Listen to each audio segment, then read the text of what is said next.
Ever wondered why some people seem to have it all figured out when it comes to their finances? The secret is simple: they plan. Financial planning, you see, is the compass that guides your money decisions. It's the roadmap to your financial success. Imagine setting off on a long journey without a map or GPS. You would likely get lost or waste time, right? Well, the same concept applies to finances. Without a solid plan, you're likely to meander aimlessly or make costly mistakes. But with a financial plan, you're in control. You have peace of mind knowing that you're on the right track. You have financial security because you're prepared for life's unexpected twists and turns. And most importantly, you're able to achieve your financial goals because you have a clear path to follow. So, it's clear that financial planning isn't just about money. It's about creating a secure and fulfilling future. But what exactly does a financial plan entail? Well, let's dive right in. A financial plan, my friends, is more than just figuring out how much money you can save each month. It's a comprehensive strategy that involves setting financial goals, crafting a plan to reach them, and regularly reviewing and updating that plan. Think of your financial goals as the destinations you want to reach on your money map.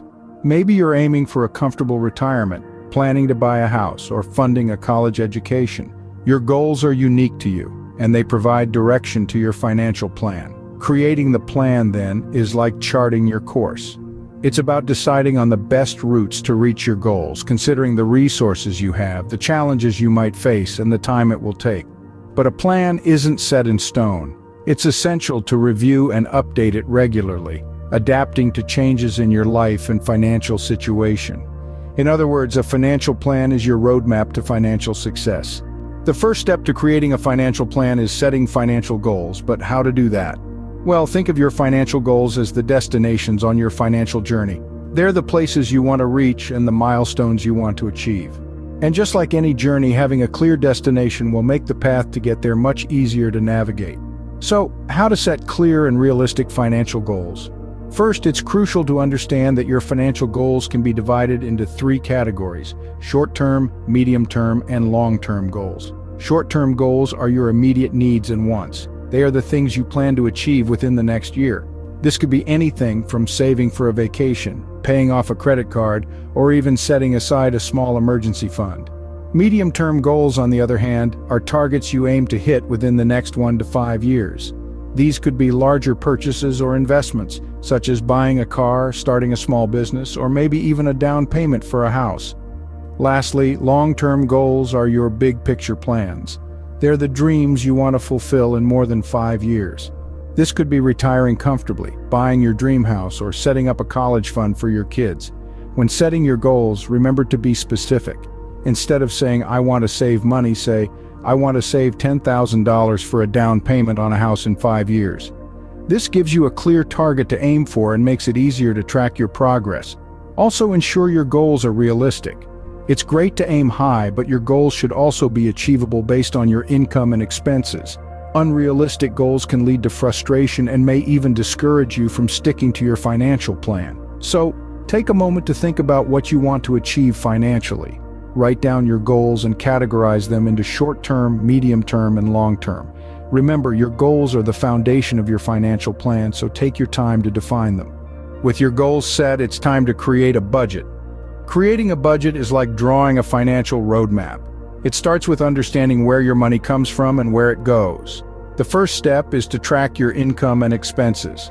This may seem tedious, but it's crucial. You can use a notebook, spreadsheet, or a budgeting app. Whatever you choose, consistency is key. Next, categorize your spending. Typical categories might include housing, groceries, transportation, and entertainment. However, remember that your budget is personal. You might have unique categories like pet care or a monthly subscription you can't live without. Once you've categorized your spending, it's time to plan for future expenses. This might be a vacation, a new car, or a home renovation. These are known as your savings goals. Allocate a portion of your income to these goals each month. Now look at your budget. Are you spending more than you earn? If so, it's time to make some adjustments. Perhaps you can cut back on dining out or switch to a cheaper phone plan. Remember, the goal of a budget isn't to deprive yourself. It's to ensure you're spending within your means while still enjoying life. If you're spending less than you earn, that's great. You have some wiggle room. You can put extra money towards your savings goals or maybe treat yourself. But here's the thing about budgets. They're not set in stone. Life happens, expenses pop up, and that's okay. What's important is that you update your budget as needed and get back on track as soon as possible. Sticking to your budget is critical. It's like a fitness plan for your finances. Just as you wouldn't expect to get fit without regular exercise, you can't expect to reach your financial goals without sticking to your budget. Remember, the purpose of a budget isn't to restrict your spending, it's to give you control. It's about making conscious decisions about where your money goes, rather than wondering where it went. A budget is a powerful tool that can help you take control of your money and stay on track with your financial plan. In the world of finance, one thing is sure, unexpected expenses will come. That's where an emergency fund comes in. Imagine you're driving along and suddenly your car breaks down, or you wake up one morning and your fridge has stopped working. Life happens, and sometimes it throws you a curveball. An emergency fund is your financial safety net, ready to catch you when those curveballs come flying. So what exactly is an emergency fund? It's a stash of money set aside to cover the financial surprises life throws your way. These unexpected events can be stressful, not just emotionally, but also financially. Having an emergency fund can provide a sense of security and allow you to face these situations without plunging into debt. But how much should you save in your emergency fund? Well, a good rule of thumb is to aim for 3 to 6 months worth of living expenses. However, this is not a one-size-fits-all situation. The exact amount you need depends on your personal circumstances. If you have a stable job and strong support network, 3 months might be enough. But if your income fluctuates or you're self-employed, you might want to aim for a larger cushion. Now, building an emergency fund may seem like a daunting task, but don't worry, you don't have to do it overnight. Start small and gradually increase your savings. You could start by setting aside a certain amount from each paycheck.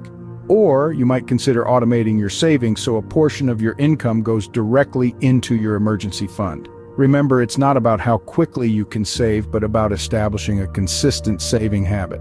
Another tip is to keep your emergency fund in an easily accessible, low-risk account, like a savings account. This way, the money is there when you need it, but not so easily accessible that you're tempted to dip into it for non-emergencies. An emergency fund brings peace of mind and financial security, knowing you're prepared for whatever comes your way. So let's start building that safety net today. Because in the world of personal finance, it's not just about earning and spending, it's also about being prepared for the unexpected. Now that you have your goals, budget, and emergency fund sorted, it's time to grow your wealth. Investing is a critical component of any solid financial plan. It's not just about stashing your money in a bank account. It's about making your money work for you, allowing it to grow and multiply over time. Investing in stocks, bonds, mutual funds, or real estate can provide an additional source of income and increase your net worth. Let's break down some basic investment concepts. First, we have the principle of risk and return. Generally, the higher the potential return, the higher the risk. This means if you're aiming for high returns, you must also be prepared to potentially lose some or even all of your investment.